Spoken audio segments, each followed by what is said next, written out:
Andrew, thanks for being here today. Hey, thanks for having me. You doing well? Yeah. Great. Great event. Great event. It's been great. I have one question for you. Okay. And that's it. I want to know how you think of the thought leadership of today versus the thought leadership of 5 years ago and how it's different. It's a good question.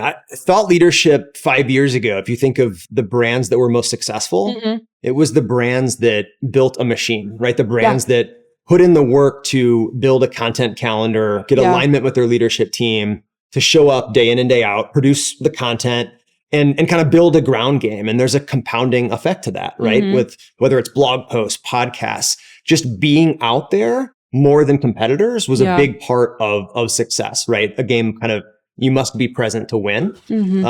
That's not the case anymore in terms of like AI has kind of devalued content production, right? There's no barrier to entry whatsoever. A lot more of it, It's content everywhere. There's more content than you could consume in a lifetime on any given topic. There is. And so I think the brands that will win over the next 5 years are the ones that bring perspective and the ones that have distribution.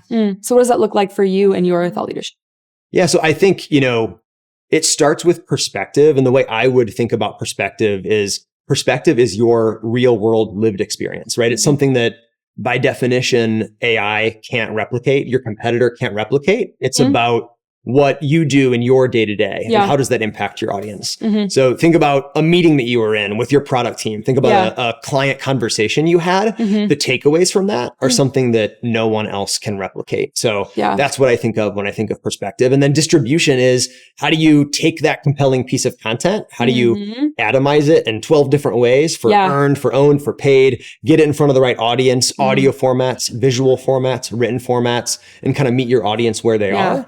And the brands that can balance perspective and distribution are the ones that will sort of accrue all the value. Totally. So meeting your audience where they are is an awesome thing to say, and we all want to do it so badly. How do we actually do that? It's a good question. I think it comes with knowing your audience, number one, and making sure that you're creating content that's compelling for them. I think actually just at lunch, I was talking to someone about, everyone's chasing the executive level, the budget decision maker. Everyone wants to get in front of the CMO or the CRO. Totally. There's not as much content sometimes being created for the entry level practitioner. And so how can you think about, reaching your audience in a different way? And not kind of chasing down the same path that everyone else is, for example. Yeah. No, thank you so much. Yeah, appreciate it. That's all I got for you. All right. It's great. Yeah.